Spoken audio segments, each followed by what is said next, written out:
GPT 5.6. OpenAI has released its newest AI stack. It comes in 3 levels: Sol, Terra, and Luna. It also adds Ultra mode for parallel agents and programmatic tool calling, built for long coding and research tasks. OpenAI built GPT 5.6 for agents, AI that can work across many steps. You pick a tier, you pick how hard it should try. Then the model can use tools and keep going on longer jobs with less back and forth. Here are the 3 tiers at a glance. Sol is the flagship. It costs $5 input and $30 output per million tokens. Use it for the hardest agent work. Terra is balanced, $2.50 in, $15 out. Great for everyday coding. Luna is the budget option, $1 in, $6 out. Built for high volume and tight budgets. 2 effort modes matter most, Max and Ultra. Max uses one agent with deep reasoning, good for focused work and predictable cost. Ultra runs up to 4 agents in parallel, then merges the results.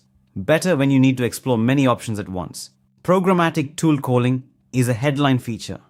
Instead of one tool call per turn, GPT 5.6 can emit code that runs multiple tools at once.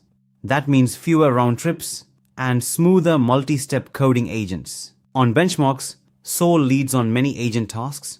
Terminal bench scores 88.8% or 91.9 with Ultra. Browse comp hits 90.4 or 92.2 in Ultra mode.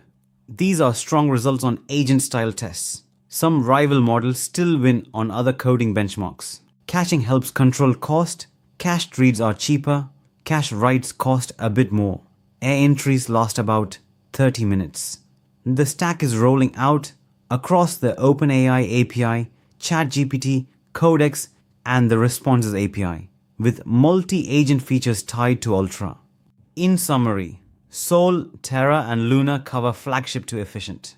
Ultra plus programmatic tools unlock real agent leverage. Luna at $1 and $6 keeps costs down, and the rollout spans ChatGPT, Codex, and the API. I'm going to create more videos similar to this, so stay tuned. I hope you like this video. Do like, share, and subscribe, and thanks for watching.